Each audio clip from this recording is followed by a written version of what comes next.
자, 시작을 해보도록 합시다. 우리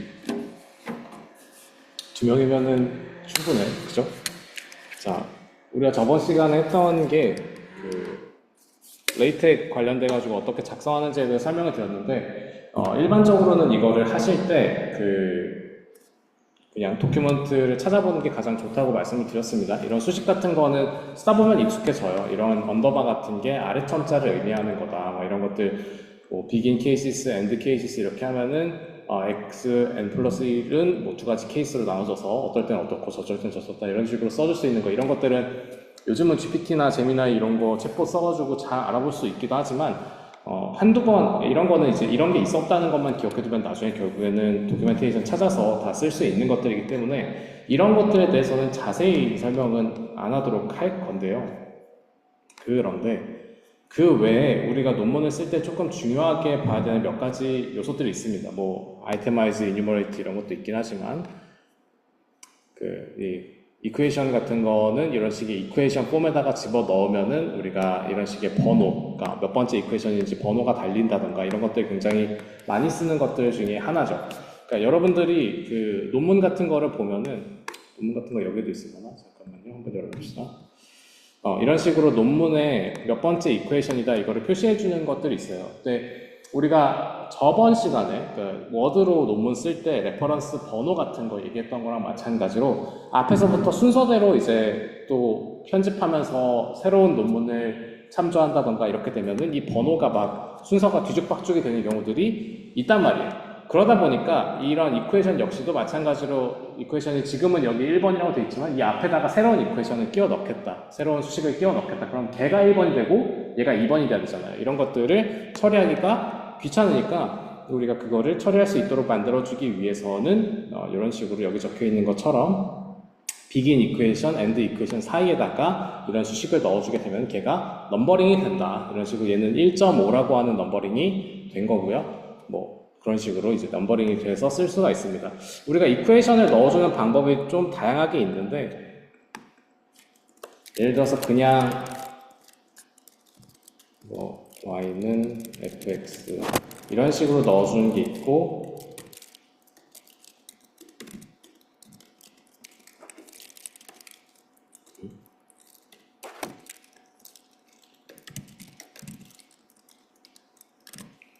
이런 식으로 넣어주는 게 있고, 뭐 그렇습니다.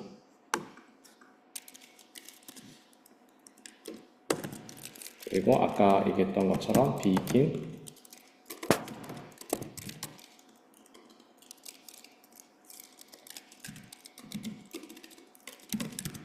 이런 식으로 넣어주는 게 있고 그래요. 자, 이렇게 넣어줬을 때 우리가 보면은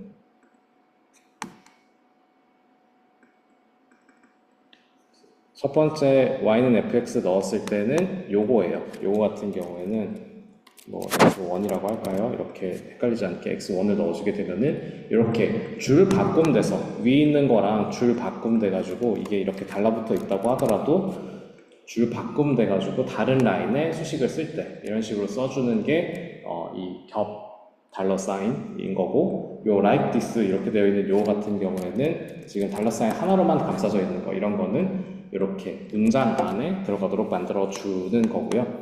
여기 있는 begin equation, end equation 같은 거 한 거 같은 친구는 우리가 보면 알겠지만 이렇게 equation 넘버가 생깁니다. 그래서 내가 만약에 이 앞에다가 equation을 넣어주게 되면은 걔가 1번이 되고 얘가 2번이 되는 이런 순서가 변경되는 것을 볼 수가 있죠.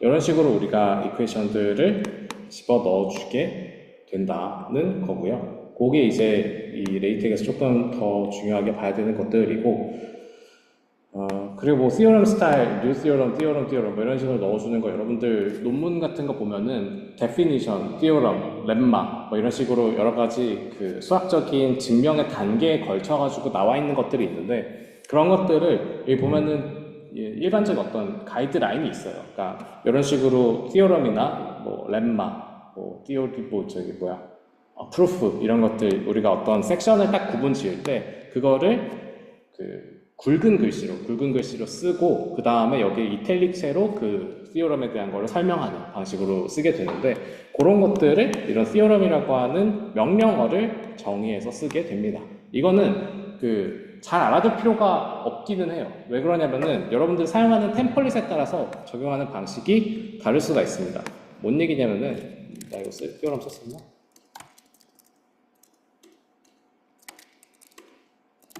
안 썼고요. 이거 뭐 썼던 것 같은데 프로프까지는 아니었고,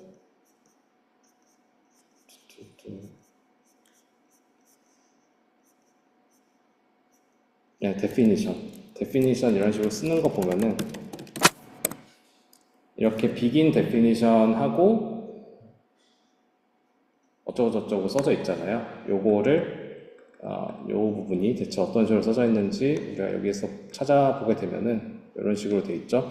자, 우리가 맨 처음에 이렇게 볼드, 그러니까 굵은 글씨를 쓰고 이탈릭체로 이렇게 버추얼 디리프트라고 하는 이 개념들, 여기 설명하고 있는 내용들에 대해서 쭉 설명하는 거 보이죠? 그러니까 이런 일반적인 양식을 따른다고 말씀드렸던 게 이런 건데, 이 definition이라고 하는 거랑 여기서 얘기하는 theorem이라고 하는 거가 좀 다르잖아요.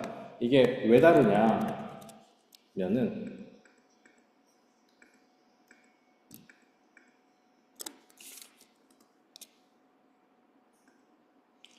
여기 보시면은 얘네는 MDPI라고 하는 저널이거든요. MDPI라고 하는 저널에서 쓰는 양식을 가져왔기 때문에 얘네는 저런 식으로 begin definition, end definition 이런 식으로 써야지만 여기서 아까 우리가 봤던 것처럼 이런 형식의 글이 써지는 거예요.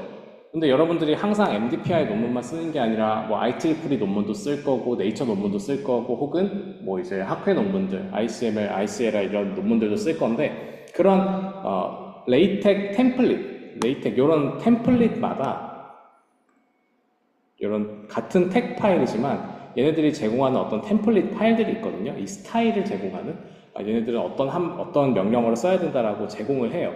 그러니까 일종의 너네가 MDPI라고 하는 저널에다 논문을 낼 거면은 요 양식을 따라야 되라고 지정해 놓은 그런 양식이 있습니다.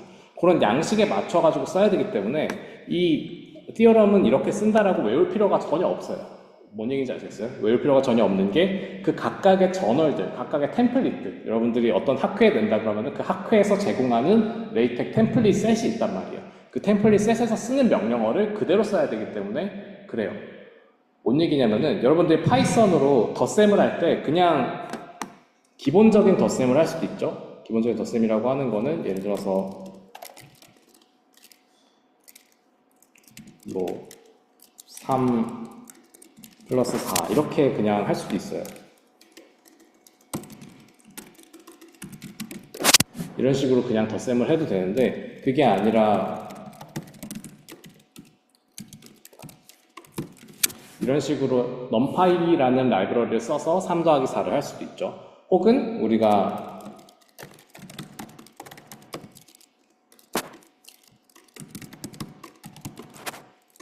이런 식으로 베리어블이 아니었나? 아무튼 토치라고 하는 라이브러리를 이용해가지고 토치 애들 3, 4 이렇게 토치라고 하는 라이브러리를 이용해서 덧셈을 할 수도 있어요. 우리가 그냥 써서 덧셈해도 되고 numpy를 써서 덧셈을 해도 되고 토치라고 하는 라이브러리를 써서 덧셈해도 되는 것처럼 우리가 이 theorem이라고 하는 걸 쓰기 위해서 다양한 방식들을 쓸 수가 있는데, 우리가 만약에 어떤 MDPI라고 하는 템플릿에 맞춰서 쓰고 있다면 걔네들이 쓰는 방식을 그대로 쓰는 게 좋기 때문에 굳이 외울 필요가 없습니다. 그래서 레이텍 강의를 하고 있지만, 레이텍을 어떻게 쓰는지 알려주고 있지만 그 상황에 맞춰서 템플릿에 맞춰서 써야 되는 게 가장 중요하다라는 얘기를 하는 거고요. 그래서 이 템플릿에서는 begin theorem, end theorem이라고 하는 명령어가 정의가 되어 있다면은 그 begin theorem, end theorem이라고 하는 거에 맞춰서 쓰시면 됩니다. 보통 그렇게 다 써져 있어요. 그런 어떤 식으로 쓰면 되는지에 대해서.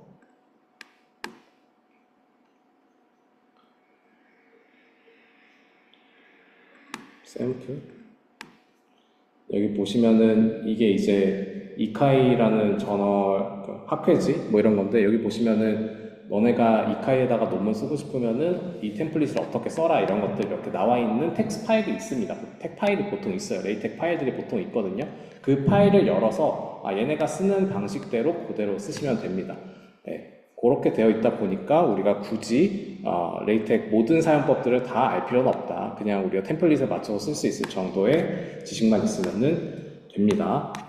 그리고 심지어는 이런 템플릿 파일들이 티어럼이나 렘마 같은 것들이 정의가 안 돼 있는 경우들도 있거든요. 안 돼 있는 경우들에는 이런 식으로 우리가 정의를 해서 쓸 수도 있습니다.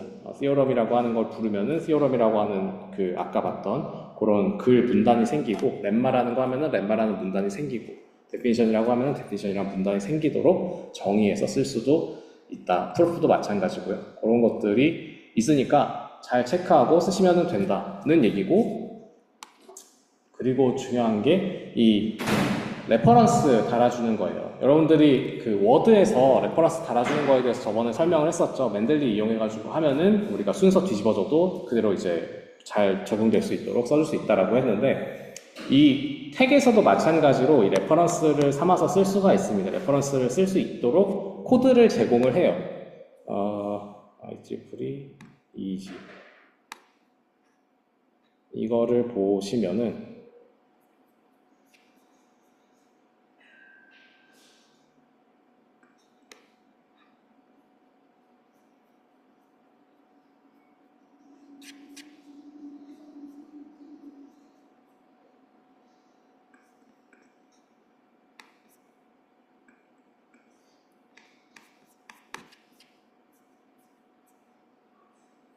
우리가 논문을 사이트하는 부분이 있거든요. 논문을 참조하는 부분, 어떤 논문을 봐라 이런 식으로 참조하는 부분이 있는데, 그 참조하는 부분에서 이런 식으로 사이트하고 어떤 이름을 달아줘요. 이 이름이 뭐냐? 그 논문의 아이디가 되는 겁니다. 자, 우리가 보시면은 그거 전에 보시면은 우리가 여기서 이런 식으로 사이트 해가지고 논문을 참조하는 경우도 있고, 보시면은 레프라고 하는 것도 있어요. 레퍼런스에서 이런 식으로 그림을 참조하는 경우도 있습니다. 이게 뭐가 다르냐? 논문을 참조하는 경우에는 우리가 특정한 논문 있죠? 우리가 읽은 논문을 딱 사이트에서 가지고 오는 거예요. 그래서 사이트 하는 부분 보면은, 사이트 하는 부분 가서 보면은 어떤 식으로 써져 있는지를 보면은 얘가 어떻게 컴파일 돼가지고 실제로 쓰이는지를 볼 수가 있겠죠. 그래서 사이트 하는 부분 가서 보면 이런 식으로 우리가 레퍼런스 논문으로 이동되도록 되어 있어요. 그래서 이게 1번 논문이라고 하는 녀석을 사이트했구나, 참조했구나 라는 걸 알 수가 있고, 레프라고 하는 부분 보면은요, 레프라고 하는 부분으로 이동해서 보면은 이런 식으로 피겨 하고, 우리는 여기서 ref, fig, lcc, gain 이렇게 썼는데 피겨 4 이런 식으로 디코딩 돼가지고 나온 거를 볼 수가 있죠. 여기서 사이트는 항상 논문을 참조할 때 쓰는 거고, 이 ref는 우리가 여기에 있는 요소들 있잖아요. 이 논문에 있는 요소들 중에서 하나를 골라서 거기에다 번호를 매겨 가지고 오는 방식이에요. 예를 들어서 우리가 그림을 넣었잖아요. 그림을 넣었으면은 begin figure, end figure 이런 식으로 그림을 넣어놨단 말이에요.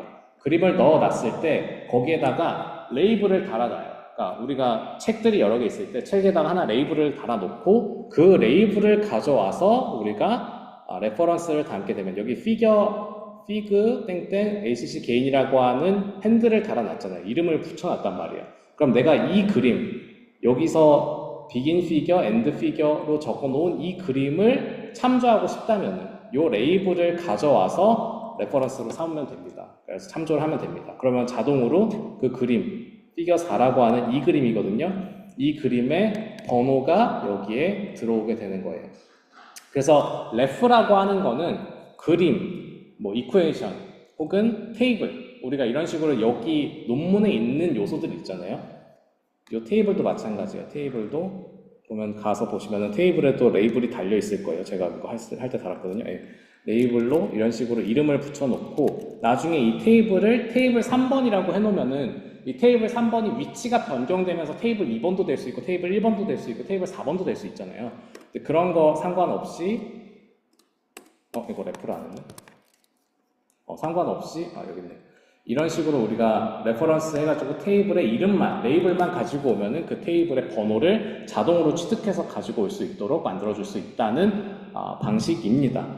자, 그래서 논문은 사이트라고 하는, 역슬래시 사이트라고 하는 명령어를 통해서 논문을 가지고 오고, 이런 식으로 논문 위에 있는 요소들, 테이블이나 피겨 같은 거, 그림 같은 거나 표 같은 이런 것들, 혹은 이퀘이션 같은 것들은 전부 다 ref라고 하는 명령어를 통해서 가지고 온다라는 의미입니다.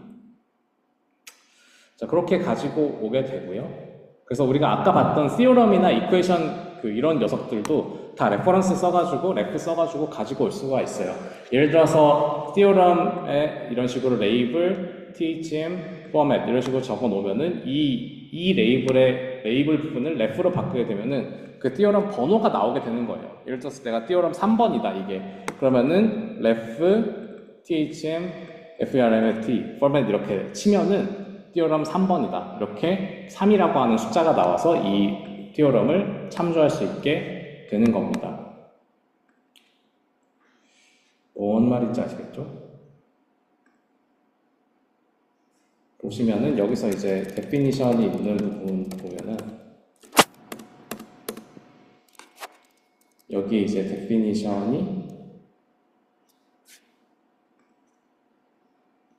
1번으로 되어 있고 이 밑에 있는 게 definition 2번으로 되어 있는데 내가 definition 2번은 어떤 의미를 담고 있다 이런 얘기를 아래에서 하고 싶어요. 그러면은 예를 들어서 여기서 우리가 definition 2번 이런 식으로 글로 쓰는 게 아니라 definition 2번에다가 레이블을 달아주고요. 레이블이 안 달려 있을 거예요. 참조를 안 해서 이런 식으로 레이블을 달아주고 여기서 definition 2가 아니라 definition 이런 식으로 참조해서 가지고 올 수 있다는 얘기입니다. 저런 식으로 begin, end 사이에다가 레이블을 달아주면은 그 녀석을 가지고 오겠다는 뜻이 돼요. 그래서 이렇게 definition 2번이랑 definition 여기는 2에다가 이런 식으로 파란 색깔 글씨로 표시가 되어 있는데 이게 링크가 달려 있는 거예요. 우리가 거기 레이블 달려 있는 위치로 이동한다. 그래서 definition 2로 바로 이동할 수 있도록 만들어줄 수가 있습니다. 그러니까 여러분들이 매번 논문을 쓸 때마다 definition 1, 2, 3, 4, 5 순서 제대로 되어 있나 이거 체크하는 것보다 이런 식으로 ref 써가지고 제대로 번호에다가 연결시켜주는 방식으로 쓰는 게 가장 좋습니다. 잘 보고 하시면 되고요. 참고로 이퀘이션 같은 경우에는 이퀘이션 레퍼런스 할 때 보통 이런 식으로 괄호가 쳐져 있는 경우가 많은데 그럴 때는 그냥 ref가 아니라 eqref, 이퀘이션을 레퍼런스 한다라는 의미로 eqref를 쓰기도 합니다. 네, 참고하시고요. 하이퍼 레퍼런스 같은 경우에는 하이퍼링크 달아주는 거 이렇게 해서 우리가 쓰게 되면은 저기 여러분들 뭐 그냥 홈페이지 같은 거 파란 색깔 링크로 표시되어 있는 것들 본 적 있죠? 그거랑 동일하게 이런 식으로 표시가 됩니다. 뭐 예를 들어서 여기에다가 이 링크랑 동일하게 이렇게 써줄 수도 있고요. 보통은 여기다가 이런 식으로 넣어주는 용어들이 뭐 GitHub 페이지 혹은 홈페이지 혹은 여러분들 메일 주소 이런 것들로 적어 놓는 경우가 많이 있겠죠. 이런 식으로 표시를 하기도 하고요. 네, 가장 중요한 거는 결국에는 이 논문 사이트 하는 거, 참조 논문들을 넣는 건데 참조 논문을 넣는 방법이 전통적인 방법과 좀 사람들이 요즘 많이 쓰는 방법 두 가지가 있어요. 전통적인 방법은 우리가 논문을 읽어보면은 논문 이런 거 이거 그냥 제가 읽던 논문인데 논문 읽는 거 보면은 쭉 읽다 보면 어디선가 레퍼런스라고 하는 그 챕터가 나오게 되고 레퍼런스라고 하는 섹션이 나오게 되고 그 밑에 논문들이 쭉 리스트가 되어 있어요. 가장 전통적인 방법은 이 텍 파일 안에도 저런 식으로 써주는 거예요.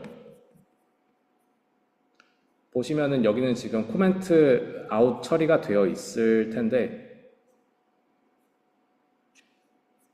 레퍼런스 하고 지웠네요 제가. 네. 여기 원래는 여기에다가 어떤 식으로 들어가냐면은 레퍼런스가 들어가는 위치에다가 bib 아이템 하고 lc70 한 다음에 여기에다가 논문 이름이랑 이런 것들 있잖아요. 우리가 넣어야 되는 거 쭉 써줘요. 다시 말해서 이런 거를 써주는 거예요. 일일이 써줬어야 됩니다. 원래는. 자, 뭔 얘기냐. 우리가 논문들이 한 30개가 있다고 치면은 30개를 일일이 bib 아이템이라고 하는 이름을 앞에 붙여가지고 일일이 써줬어야 됐어요. 누가 쓴 논문이고 몇 년에 나왔고 어디에 제출했고 출판사가 어떻게 되고 이거를 순서대로 맞춰서 써줬어야 됩니다. 그리고 이 bib 아이템 앞에 붙어있는 요거는 우리가 사이트 했었잖아요. 아까 앞에서 논문을 참조할 때는 사이트라고 하는 걸 쓴다라고 했을 때 이 사이트 할 때 요 가지고 오는 이름 있잖아요. 우리가 피겨 같은 경우에는 레이블로 적혀 있는 거를 ref 이용해서 가지고 왔던 것처럼 우리가 이제 레이블 했던 것처럼 bib 아이템에다가 이름을 붙여주는 거예요. 요 논문을 사이트 하고 싶으면은 이 이름으로 여기서 사이트 하면은 그 논문이 참조가 되는 거예요. 여기는 certain 2018 리버스먼트 이렇게 써 있지만 사이트하고 SC70 이렇게 하면은 아까 봤던 그 SC70이라고 하는 논문을 사이트 하도록 만들어 줄 수가 있는 거예요. 뭔 말인지 아시겠죠? 아까 그림에 레이블이 달려 있으면은 그 레이블 이름을 ref 해가지고 가지고 오면은 그 피겨 번호가 나온다 그랬잖아요. 마찬가지로 논문에 이름을 붙여주는 거예요. 논문에 이름을 붙여주고요. 논문을 이렇게 쭉 써준 다음에 논문에 대한 상세 정보를 써주고 우리가 나중에 그걸 사이트 하려면은 이 이름을 가지고 사이트를 한다. 뭔 말인지 아시겠죠? 우리가 여기 어디다가 적으면서 보면 좋을 것 같은데 우리가 ref 할 때는 레이블로 적어놓은 이름을 가지고 오죠. 이름.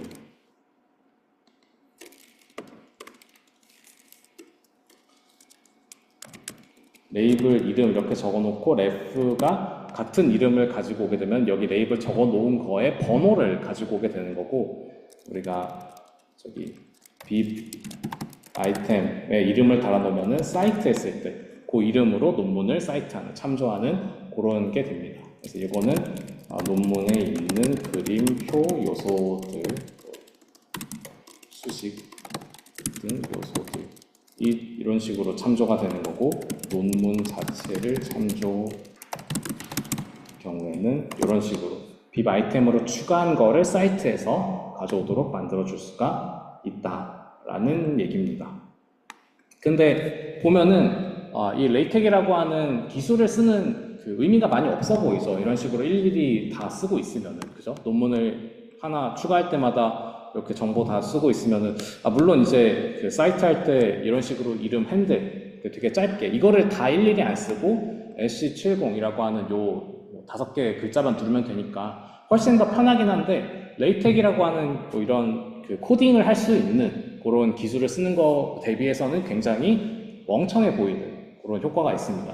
그러면 어떻게 하냐? 그래서 사람들이 많이 쓰는 게 빕텍스라고 하는 게 있습니다. 정확히 빕텍이라고 읽어야겠죠? 빕텍이라고 하는 게 있는데 이거는 뭐냐면은 bib라고 하는 파일을 하나 만들고요. bib라고 하는 파일 형식에 맞게 그 사이트 하고 싶은 정보들을 추가해주면은 그 추가한 정보에 여기 있는 게 맨 앞에 있는 요게 우리가 그 사이트 하는 핸들이 되는 거예요. 사이트 하는 이름이 되는 거예요.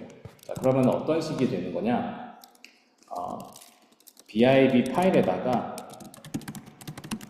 참조하고 싶은 논문 자료들을 전부 형식에 맞게 넣어주고 본문에서 그 bib 파일의 핸들은 여기 있는 요 이름들 얘기하는 거예요. 처음에 있는 요 이름들 핸들을 갖고 사이트를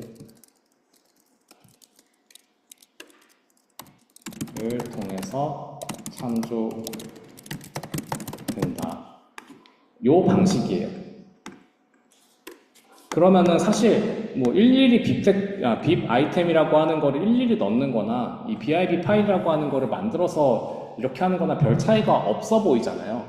근데 차이가 있는 게 하나 있습니다. 뭐냐면은 여러분들이 논문을 읽을 때는 항상 구글 스칼라에서 읽게 되실 거거든요. 그러니까 가장 이제 세계적으로 가장 많은 정보들이 있는 게 구글 스칼라이기 때문에 구글 스칼라에서 논문을 읽으실 건데 예를 들어서 여기에서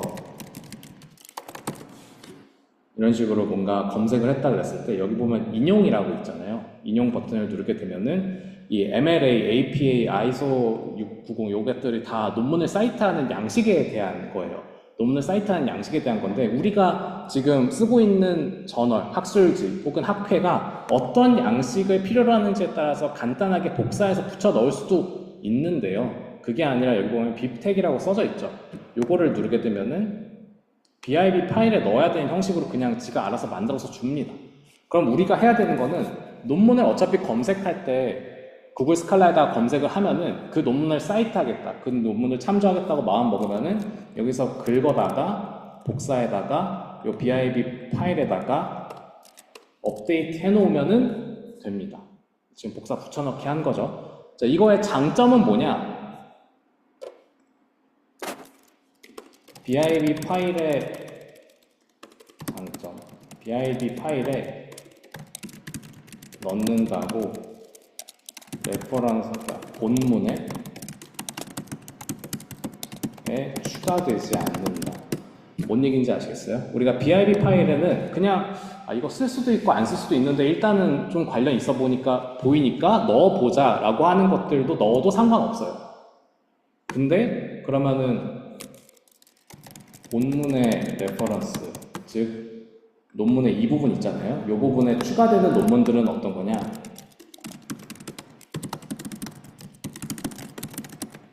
본문에서 BIB 파일의 것들 중에서 사이트 한 것만 표시됩니다. 그래서 큰 장점이 있어요. 자, 우리가 이렇게 BIB 아이템이라고 해서 일일이 전통적인 방법으로 일일이 넣어주는 거는 레퍼런스에다 전부 다 추가가 쭉 돼요. 내가 쓰든 안 쓰든 간에 전부 다 추가가 되거든요. 그럼 그 중에서 내가 쓴 것만 또 나중에 편집해야 될 수도 있어요. 근데 BIB 파일, bibteg이라고 하는 기술을 쓰게 되면은, 라이브러리를 쓰게 되면은 BIB 파일에다가 논문 읽으면서, 아까 봤던 어딨어? 네, 스칼라 읽으면서 논문 읽다가 이거 괜찮네 싶으면은 요거 읽어보다가 뭐 괜찮네 싶으면은 가가지고 인용 버튼 누르고 BIB 택 파일 누르고 요거 복사해서 BIB 파일에다가 집어넣어 놓고 나중에 레퍼런스 하면 요거 이름 해서 사이트하고 이렇게 넣어주면은 추가가 되고요. 논문을 사이트하는 게 추가가 되고 참조 논문으로 번호가 들어가게 되고요. 2번으로 이렇게 들어갔죠. 2번으로 참조 논문으로 들어가게 되고 이렇게 앤더슨으로 되어 있는 거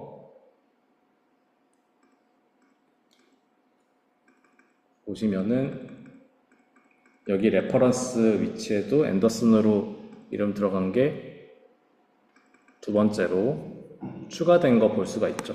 만약에 제가 이거를 지우게 되면은 여기 사이트라고 하는 걸 지우게 되면은 레퍼런스에서 앤더슨도 자동으로 빠져야 됩니다.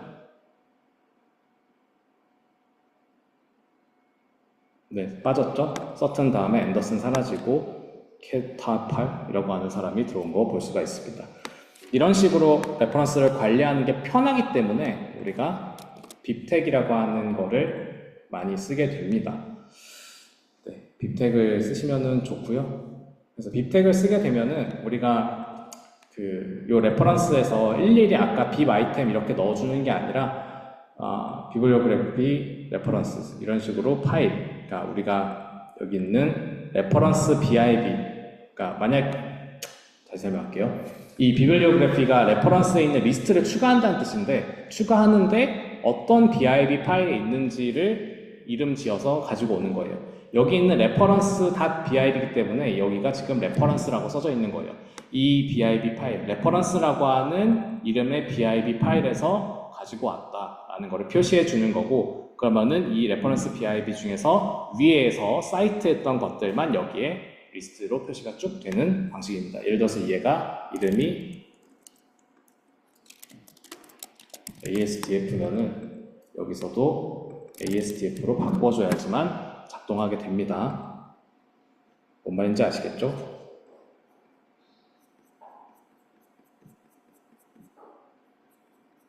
네, 그렇습니다. 근데 일반적으로 많은 저널들이 저거를 쓰도록 허용하지 않는 경우들이 있어요. 그러니까 양식이 깨지거나 조금 뭐 자기네들의 저기 템플릿에 맞춰가지고 작동하도록 만들어주려고 좀 안 되는 경우들이 있는데 그것들은 확인하시면서 하면은 되고요. 그 외에는 뭐 이런 다양한 여러분들이 듣도 보도 못한 이런 심볼 같은 것들은 구글 검색을 통해서 쓰시면 됩니다. 그리고 그 라이브러리가 되게 많이 있어요. 무슨 멀티라인이라고 하는 라이브러리도 있고 표에서 우리가 한글 같은 거는 표 이렇게 넣고 이런 식으로 해서 뭐 셀 합치기 이런 거 잘 되잖아요. 셀 합치기 이런 거 하는 거 너무 편하게 되는데 레이텍에서 표 만드는 것도 결국엔 코드로 해야 되거든요. 코드로 하면은 이런 거 그러니까 칼럼 여러 개를 합치고 로우 여러 개를 합치고 이렇게 하는 것들은 라이브러리를 써야 됩니다. 그런 것들 막 멀티로우 막 이런 라이브러리도 있는데 그런 것들 쓰는 방법은 저도 몰라요. 그때그때 맨날 찾아서 합니다. 그래서 여러분들도 그때그때 찾아서 하시다 보면은 익숙해지는 거, 자주 쓰는 거는 익숙해지고요. 자주 쓰지 않는 것들은 그때그때 찾아서 쓰는 방식으로 하시다 보면은 저보다 더 잘하지 않을까 싶고요. 멀티칼이 이제 이런 식으로 이런 텍스트 자체도 다단으로 나누는 이런 것도 하고 코텍스라고 하는 패키지를 쓰면은 한글을 쓸 수가 있어요. 원래는 텍이라고 하는 거는 영어만 가능하거든요. 아라빅 영어만 알파벳만 가능해요. 유럽에 보면은 유럽에서 막 위에 점 지키고 이런 것도 기본적으로는 지원을 안 하고 그냥 알파벳들만 지원을 하고 영어 알파벳들만 지원을 하고 추가 기능으로 뭔가 수식적으로 입력해야지만 지원을 하는데 예를 들어서 유럽에 막 O에다 위에 점 2개 찍힌 거 이런 거 저번에 봤지만은 그냥 O 위에다가 점 2개 찍힌 걸 입력하면 에러가 나고 다른 방식으로 입력해서 O 위에 점 2개 찍힌 그 알파벳을 입력을 할 수 있단 말이에요.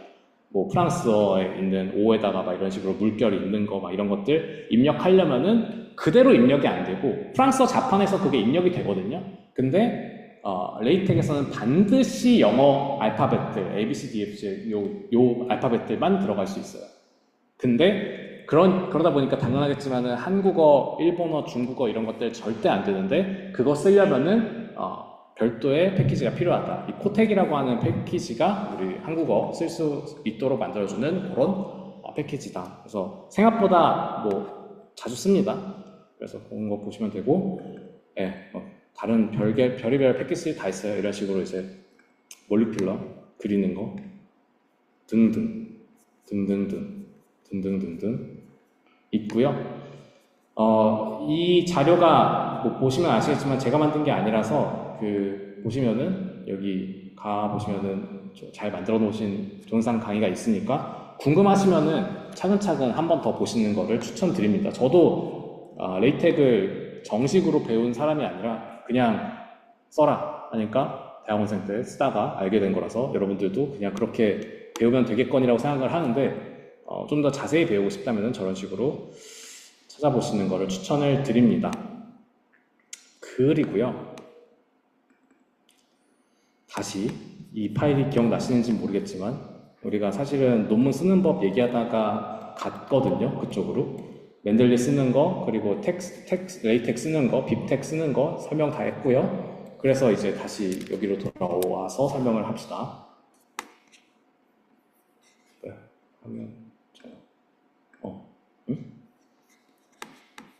아니, 이게 아니라 공유 화면이 이게 아닌데.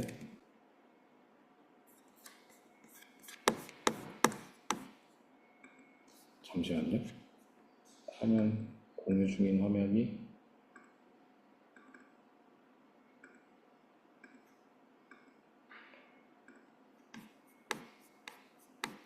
된 것 같아요. 잠깐만요. 그래서 다시 돌아와서 우리가 그렇게 논문을 썼어요. 논문을 쓰고 나면 제출을 하게 되겠죠. 제출을 하게 되면은 어떤 식의 과정을 거치고 우리가 논문이 출판되는지까지 봐야지 논문을 쓴다에 완결이 되겠죠. 그래서 논문을 우리가 그렇게 제출을 하고 나면은 어떤 과정이 남았냐? 일단 서미션을 해야 됩니다. 이니셜 서미션이 있고요. 이니셜 서미션 같은 경우에 우리가 제출하게 되는 거는 교수가 판단을 해요. 그러니까 누가 정해주지 않거든요. 학회 같은 경우에는 마감일이 정해져 있지만 보통 학술지, 저널 같은 경우에는 마감일이 정해져 있지 않다 보니까 여러분들이 시간을 알아서 쪼개가지고 잘 써줬다고 만족되는 시점에 혹은 이제 모두가 논문을 쓰는 기간이 너무 오래돼가지고 지친 경우에 그냥 더 이상 고민 안 하고 제출하게 되는 시간이 되는데 그렇게 제출을 했을 때 여러분들이 받는 거는 리뷰 코멘트를 받게 돼요. 그러니까 뭐 혹은 리젝을 당하거나 뭐 이렇게 되겠죠. 코멘트를 받게 되면 보통은 이제 3명의 리뷰어로 구성되어 있는 리뷰어들한테 가기 때문에 3개 정도의 코멘트를 받게 됩니다. 그리고 에디터가 필요하다고 생각하면 1명의 리뷰를 더 받아서 4명까지 또 받는 경우들이 종종 있어요. 리뷰의 코멘트는 크게 중요도로 따지면 메이저 코멘트랑 마이너 코멘트 이렇게 2가지로 나눠지게 되는데 메이저는 연구의 큰 줄기에 대해서 묻는 논리적인 부분에 대해서 물어봐요. 그래서 논리적으로 좀 허점이 있는 거, 실험 설계가 뭐 예를 들면 A는 B고 B는 C니까 C는 D다 이런 식으로 얘기를 한다면은 A는 B라는 건 알겠는데 왜 B는 C냐 이런 식으로 물어보고 B는 C라고 하는 거에 대한 실험적 근거가 부족하다 이런 실험을 추가해야 된다 라는 식의 지적을 하게 됩니다. 그러면은 여러분들은 그거에 대해서 어드레스를 해야 돼요. 리뷰어는 신이에요. 미안한 얘기지만 이 논문이 억셉되려면은 모든 리뷰어가 나는 설득됐다라고 응답을 줘야지만 억셉이 되거든요. 그러다 보니까 리뷰어가 하는 말씀은 신이에요. 그러다 보니까 이제 받들어서 모든 거에 대해서 정확하게 응답을 해줘야 됩니다. 그래서 뭐 이런 식으로 베이지안 아니냐, 뭐 어떤 프로세스가 디시전 메이킹 프로세스가 우리는 강화학습으로 처리했는데 베이지안 추론 같은 거 이용하는 거 아니냐. 전혀 그렇게 생각하지 않을 수 있거든요, 우리가 전혀 그렇게 생각하지 않을 수 있고 실험 디자인이 이미 강화학습에서 많이 쓰이는 실험 디자인일 수도 있어요. 근데 리뷰어가 베이지안이냐고 물어봤으면 베이지안 결과를 추가해서 역시 우리가 생각한 것처럼 강화학습에 가까웠다 이런 식으로 보여주는 성의가 필요합니다. 마이너한 코멘트 같은 경우에는 문법 지적, 용어에 대한 활용 지적, 뭐 예를 들면 uncertainty라는 용어를 썼는데 리뷰어가 심리학과에서 온 사람이에요. 심리학과에서는 uncertainty를 다른 방식으로 쓰거든요. 우리가 강화학습 이런 데서 uncertainty라고 하면 딱 정의가 되어 있는 용어인데 심리학과에서는 다른 방식으로 정의가 되어 있는 용어다. 그러면은 이거 미스리딩 한다, 헷갈린다, 그러니까 좀 변경해라. 내용, 뭐 이거 되게 좋은 파라그래프인데 여기 있지 말고 저기로 옮겨라. 뭐 그래픽에서 용어가 inconsistent하다. 뭐 예를 들면 어디서는 폴리시라고 하고 어디서는 액션 밸류라고 하고 막 이런 식의 같은 거 표현하는데 약간 용어가 변경된다. 그러면은 그거 수정해달라 이런 얘기들 합니다. 보통은 첫 번째 리뷰 같은 경우에는 첫 번째 리뷰에서는 이런 메이저 코멘트들이 많이 와요. 메이저 코멘트들이 많이 오고 마이너한 거는 별로 없습니다.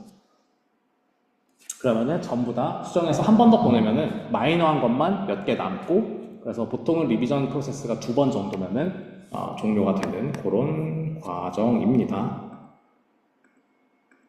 그래서 리비전 과정이라는 게 그 리뷰를 보고서 리뷰가 긍정이 다수라고 한다면은 우리한테 응답할 수 있는 기회를 줘요. 그게 리비전이고요. 우리가 응답할 수 있는 기회가 되면은 이제 모든 원 바이 원, 포인트 바이 포인트로 전부 다 응대를 하면 되고요. 네.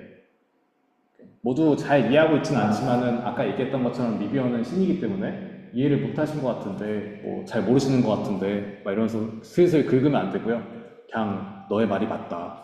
당신의 그 인사이트에 탐복했다. 막 이러면서 엄청 잘 빨아주면서 하면은 됩니다.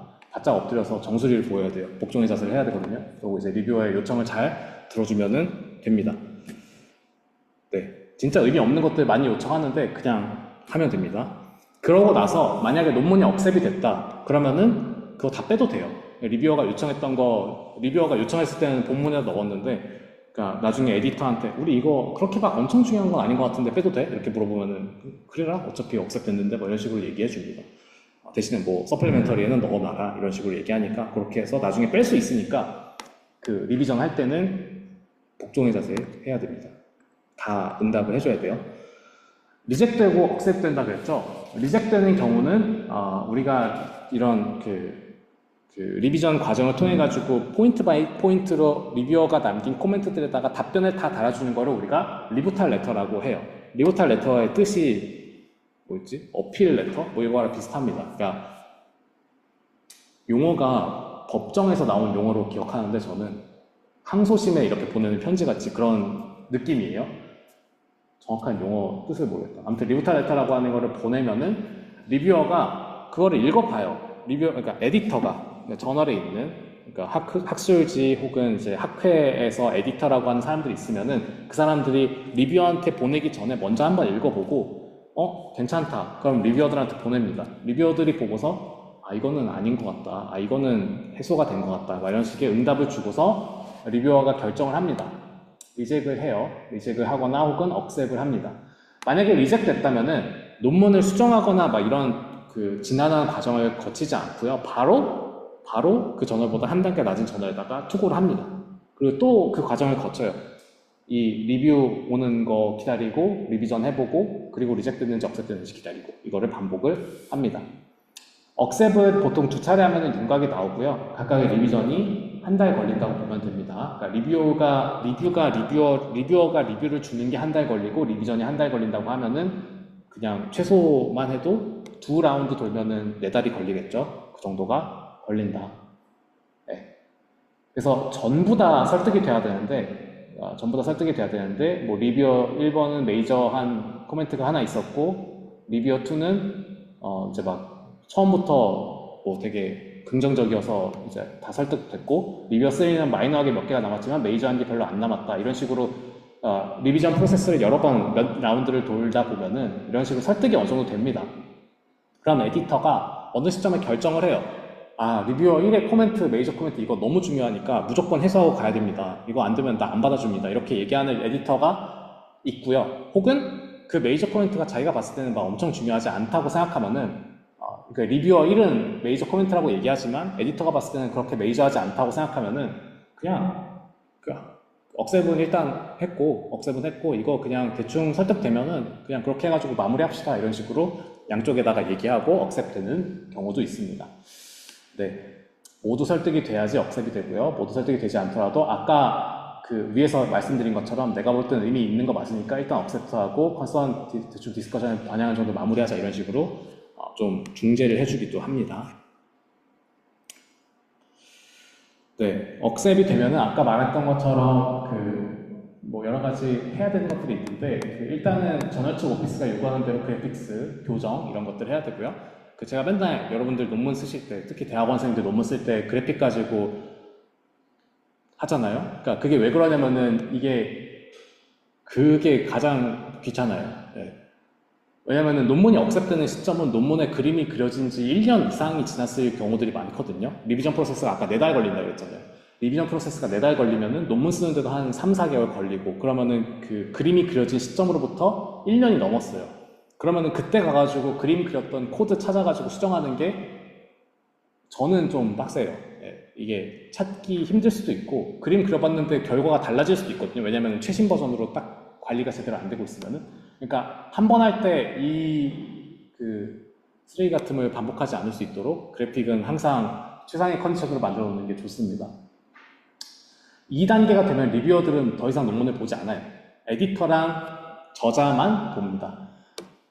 여태까지 이제 복종의 자세로 억지로 넣었던 것들 코멘트 반영해서 그럼요 당신 말씀이 맞죠 이거 본문에 반영하겠습니다 이렇게 했던 거 다 뺄 수 있어요. 서플리멘터리를 뺄 수 있고 없앨 수도 있습니다. 근데 대부분은 이제 에디터한테 허락을 받아야 되고요. 우리가 이거 빼도 되겠냐 이런 식으로 물어보고 리뷰어 설득하려고 억지로 넣었는데 우리가 봤을 때는 이제 흐름에 맞지 않으니까 서플리멘터리를 옮기겠다. 그러니까 여기 가서 보라고 대충 그 컨설만 넘겨놓겠다 이런 식으로 하면은 됩니다. 그렇게 하면은 출판이 돼요. 출판 과정도 한 달 정도 걸려요. 그러니까 억셉이 되고 나서도 한 달 정도 걸린다고 보시면 되고 저널 중에는 오프라인으로 나오는 저널들이 좀 좋은 저널들이 많아요. 그러니까 전통적인 저널들 옛날에 사이언스, 네이처 이런 것들은 실제로 우편으로 보내주던 그런 저널들이거든요. 뭐 지금도 우편으로도 보내주고 있긴 하지만 그런 것들이다 보니까 자리가 나야지 논문을 넣어주잖아요. 그러니까 한 달, 2달 기다리기도 합니다. 저는 최장 6달도 기다렸어요. 그러니까 그거는 근데 이제 에디터가 출산 휴가 가가지고 제 거 까먹은 거였는데 아무튼 그러기도 합니다. 꽤 오래 기다려요. 그리고 억셉이 되면은 돈을 내야 돼요. 아티클 프로세싱 차지나 오픈 억세스 피라고 하는 거를 내게 됩니다. 이거에 대해서 제가 조금 할 말이 많은데 이 아티클 프로세싱 피나 오픈 억세스라고 하는 거에 당위성은 뭐냐면은 여러분들이 만약에 그 객원 기자예요. 뭐 여러분들이 알고 있는 신문사에 조선, 중앙, 동아, 한겨레, 경향 이런 일간지에다가 여러분들이 기사를 써가지고 내려고 편집장한테 보내요. 그럼 편집장이 보고서 이 기사는 채용할 만하다 하고 채용해가지고 자기네들 신문에다 올리면은 여러분들한테 돈을 줘야 되거든요. 근데 과학계는 그게 좀 반대입니다.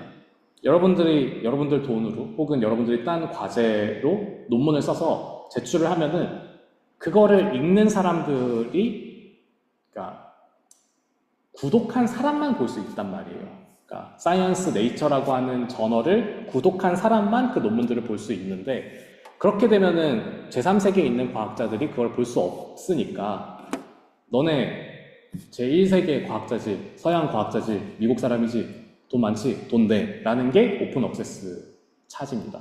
뭔 얘기냐? 제3세계에 있는 사람들은 우리 저널 구독해서 못 보니까 니네가 돈을 미리 내서 돈을 좀 많이 내서 오픈 억세스, 그러니까 구독한 사람뿐만 아니라 모든 사람이 인터넷으로 볼 수 있게 만들어라 라고 하는 거예요.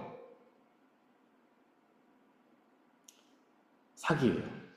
원래는 우리가 논문을 실으면 우리한테 돈을 줘야 되는 게 맞는데 신문처럼 그러니까 피터 파커가 사진 찍어가지고 그 스파이더맨 사진 자기 사진이죠. 아무튼 찍어가지고 돈 받잖아요. 편집장한테. 근데 우리는 돈을 줘야 돼요. 근데 이게 의미는 있잖아요. 제3세계에 있는 사람들이 볼 수 있도록 만들어준다라고 하는 의미가 있기 때문에 한동안 받아들여지다가 약간 스캠으로 발전하게 되는 경우들이 있습니다.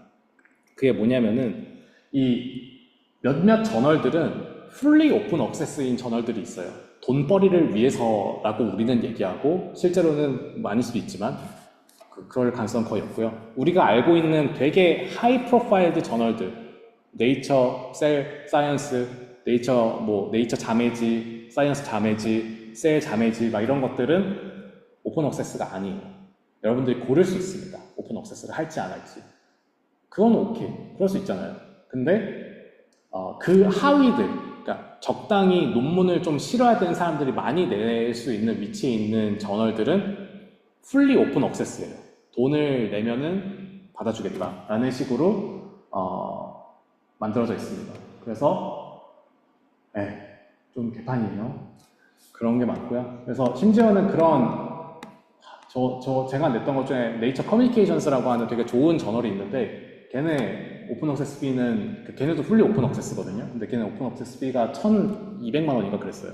그때는 제가 카이스트에 있었으니까 카이스트가 내줬거든요. 좋은 학교는 달라요. 아무튼 근데 이제 단국대학교에서 내면은 제가 사비를 끌어서 뭐 내야 되는 거죠. 그래서 안 써요. 못 쓰는 게 아니라 안 써요.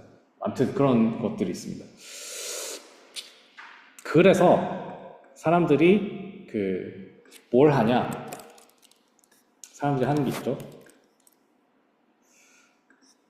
자, 우리가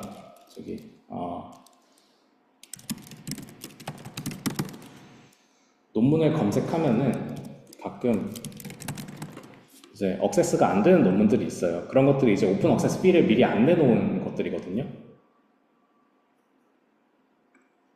이게 제 논문 중에 하나인데 이건 제 뉴욕 대학교 있을 때 쓴 건데 그 교수님도 오픈 억세스 스캠이라고 생각하는 사람이라서 안 냈어요. 그러니까 구독하세요 이렇게 얘기하는 거예요. 구독 안 하면은 논문 못 본다 이런 얘기인데 그래가지고 우리가 하는 게 사이허비라고 하는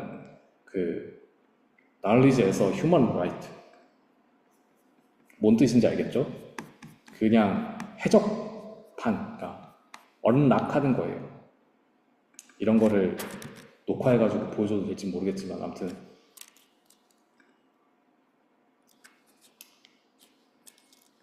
그래서 이렇게 오픈하면은 보통은 열리는데요. 이런 식으로 이제 열심히 싸우고 있어가지고 안 열리는 경우도 있습니다. 네, 보통은 열려요. 그래서 이런 식으로 이제 안 열렸으면 문제가 됐을라나? 아무튼 이런 식으로 볼 수 없는 것들을 볼 수 있도록 만들어주는 이런 사이허비라고 하는 서비스도 있다.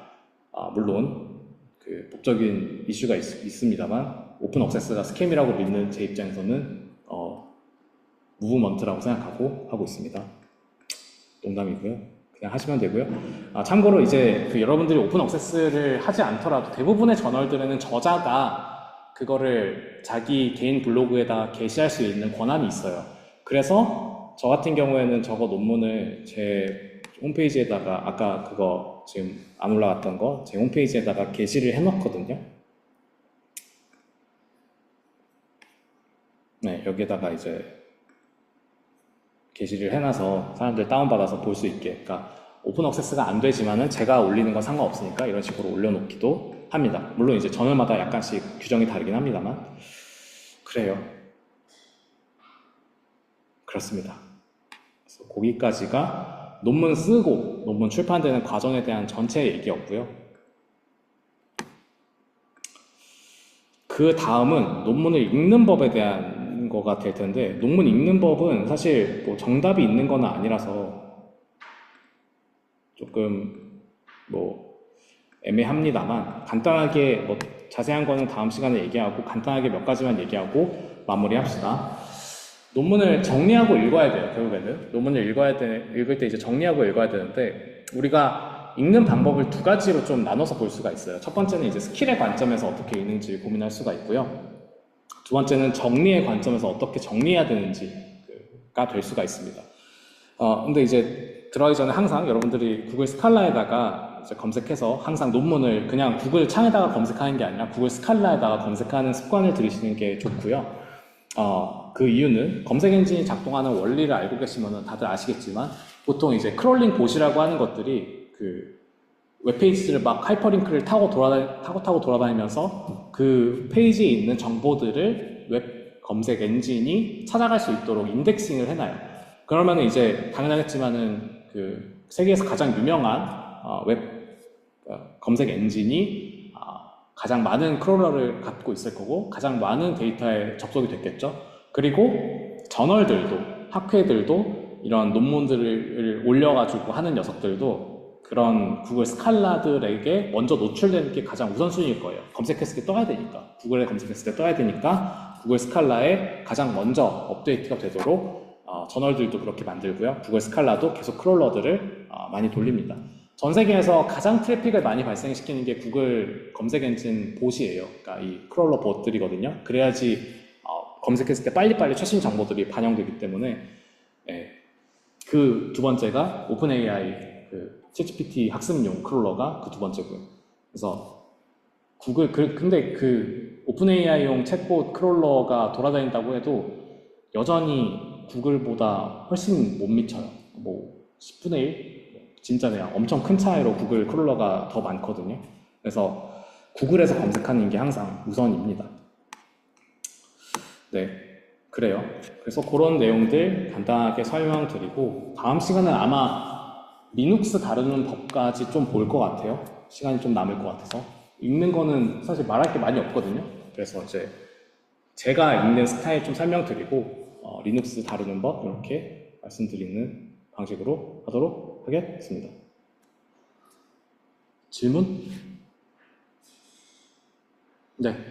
그 논문에서 가끔씩 풋노트 쓰는 거 같은데 그건 왜 쓰는지. 어떤 거요? 풋노트. 풋노트 각주. 가끔씩 그 생글을 보면 꼭 한 줄씩 들어가서. 네. 그게 왜 그러냐면은 풋노트를 써야 되는 경우가 있잖아요. 그러니까 추가로 설명해야 된다거나 이런 것들이 본문의 내용에 안 맞게 설명해야 되는 경우는 풋노트를 써서 설명을 하잖아요. 근데 그거를 정의해놓고 써야 된단 말이에요. 그러니까 쓰는 방법을. 그래서 레이텍 템플릿 같은 거를 열어보면은 풋노트는 이렇게 쓰세요라고 알려주는 거예요, 그냥. 뭔 말인지 알겠어요? 그러니까 우리가 워드 같은 거는 어떤 사람이 어떤 용어로 어떤 언어로 쓰든지 간에 다 동일하잖아요. 워드의 기능들은. 근데 레이텍은 레이텍이라고 하는 기본 문법은 정해져 있지만 뭐 ICLR이 준 템플릿, 뭐 ICML이 준 템플릿, 뭐 트리플 AI에서 준 템플릿, 혹은 네이처에서 준 템플릿, MDPI에서 준 템플릿이 쓰는 명령어가 조금씩 차이가 나는 것들이 있어요. 풋노트를 썼을 때 어떤 거는 풋노트가 제대로 입력되는 경우가 있고 어떤 거는 풋노트를 아예 허용하지 않는 경우도 있어요. 뭔 말인지 알겠죠? 그러다 보니까 풋노트를 쓰려면 이렇게 쓰세요. 풋노트를 쓴다면 어떻게 됩니다. 라는 거를 표시하기 위해서 템플릿에서는 그런 것들을 표시하는 거예요. 그래서 막 템플릿 보면은 테이블을 어떻게 넣고 피겨는 어떻게 넣고 이런 거 다 써놓잖아요. 그렇게 하는 이유가 지금 내 템플릿에서는 그러니까 글로벌한 언어가 아니란 말이에요. 레이텍이라고 하는 기본 문법은 있지만 거기에서 이 템플릿은 이런 라이브러리를 써서 만드세요라고 정해져 있는 거예요. 그러다 보니까 그런 템플릿에서 이런 거 사용하는 방법을 알려주는 거죠. 풋노트뿐만 아니라 다른 것도 마찬가지. 또 없으면은 여기서 마치도록 하겠습니다.